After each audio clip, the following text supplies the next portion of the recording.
मुनाफे का काम करता है और जीएसटी जो है आम जनता पे ही आता है। अक्सर जो है जो भी भार आएगा वो आम जनता पे ही आएगा और जीएसटी में बहुत सारी ऐसी खामियां हैं जो अभी तक सरकार दूर नहीं कर पाई। 5 साल हो गए हैं अभी जीएसटी लगे हुए। और जैसे अभी 125 में धारा में रिटर्न न दाखिल करने का 50,000 रुपये पेनल्टी फीस लगती है। साथ साथ रिटर्न लेट दाखिल करने पे जो है 50 रुपया पर डे के हिसाब से लेट फीस लगती है। तो एक तरफ लेट फीस भी ले रहे हैं, एक तरफ पेनल्टी भी लग रहे हैं। इधर पैंडेमिक आया, उसमें व्यापारी काफी परेशान रहा और उधर नया नया जीएसटी लगा। अब उसका इम्पैक्ट व्यापारियों पे दिखने लगा। तमाम नोटिसों बौछार हो गई हैं और व्यापारी जब उसको पे करेगा तो वो जाहिर से जनता से वसूल करेगा और पूरा भार जनता पे ही आएगा। कक्कड़ साहब, टैक्स पेयर बहुत ज्यादा उम्मीदें लगाकर बैठता है। हर बार भी जब भी बजट आता है तो जो टैक्स पेयर है, जो सर्विस क्लास लोग हैं, वो कहते हैं कि साहब इस बार तो कुछ ना कुछ होना चाहिए। ये अपने घर की छत पर ही फल और सब्जियां उगाते हैं। महीने का 40 से 50 हजार कमाते भी हैं। इनसे सीखना है तो फ्रीडम ऐप को अभी डाउनलोड करो।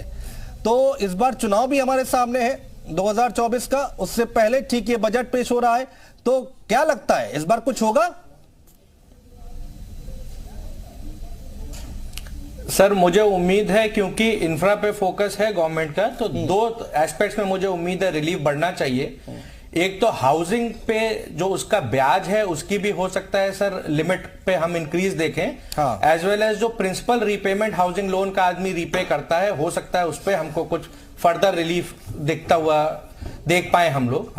और दूसरा मेरी पर्सनल सर जो बहुत उम्मीद है और विनती भी है वित्त मंत्रालय से कि आने वाले समय में उसको जरूर करें, जो सर हमारा सैलरीड क्लास है, वो सैलरीड क्लास को हम केवल 50,000 रुपए का स्टैंडर्ड डिडक्शन देते हैं, बिल्कुल, जो कि बहुत ही कम है आज की तारीख में। उसका कोई खास महत्व रह नहीं गया। कितना होना कितना चाहिए आपको, क्या लगता है स्टैंडर्ड डिडक्शन सर? क्योंकि उसको और हो जाए कि राहत मिले और उसके सारे अलाउंसेस हर तरीके से टैक्सेबल होते हैं, तो वहां पे उसको राहत मिले जरा। नहीं कक्कड़ साहब, मैं आपसे ये जानना चाह रहा हूं कि कितना उम्मीद कितनी है, कितना होना चाहिए अभी?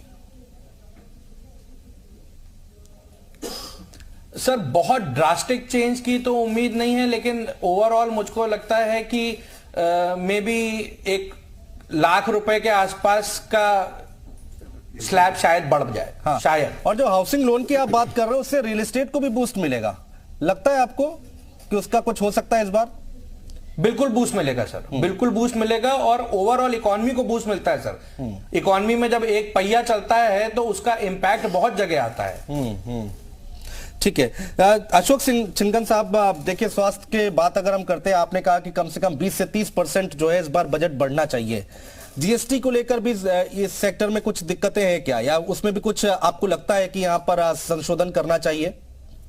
बिल्कुल करना चाहिए, क्योंकि पिछले जो हमने लेसन सीखा है ना पिछले 2-2.5 साल में, सबसे बड़ी चीज क्या है कि जीएसटी सबसे ज्यादा जो है डायग्नोस्टिक प्रोसीजर्स पे है। जितने भी आपने देखा होगा बहुत सारे टेस्टिंग होते हैं और स्टेट ऑफ द आर्ट के लिए कई बार तो ये भी मुश्किल आई कि जो टेस्ट यहाँ नहीं हो रहे थे कहीं और भेजना पड़ा। उन चीजों के लिए अगर वो जीएसटी कम हो जाएगी तो हर आदमी की रीच तक हो जाएगा और वो लोग जो है एक बहुत ही स्टैंडर्ड और अच्छा प्रोसीजर जो रिजल्ट है वो मिल सकते हैं। और ये एक नीड ऑफ द आवर है। तो अगर जीएसटी नीचे करें, और एक तीसरी चीज जो आई थी, देखिए एक जो नया चीज हमने देखा पिछले 2.5 साल में, टेलीमेडिसिन जी, क्योंकि मरीज आप कांटेक्ट ही नहीं कर सकता था। तो जो टेलीमेडिसिन का जो है स्ट्रक्चर है, उसके ऊपर अगर गवर्नमेंट, मेरे को लगता है करेगी भी सही, क्योंकि उन्होंने देखा भी सही इस बार, उसमें बहुत उससे फायदा रहा। क्योंकि टेलीमेडिसिन एक ऐसा है जो गाँव में, विदेश, मतलब दूर दूर तक लोगों को उससे सुविधा मिल सकती है। इस वाला जो एक खास करके ये जो एक डिवीजन है या सेक्शन है, इसमें इस बजट में काफी मेरे को लगता है उनको राहत मिलनी चाहिए और मिलेगी भी सही, मेरा ऐसा ख्याल। बिल्कुल देखना होगा कितनी राहत मिलती है और कितनी राहत नहीं मिलती है। ये बड़ा दिलचस्प है।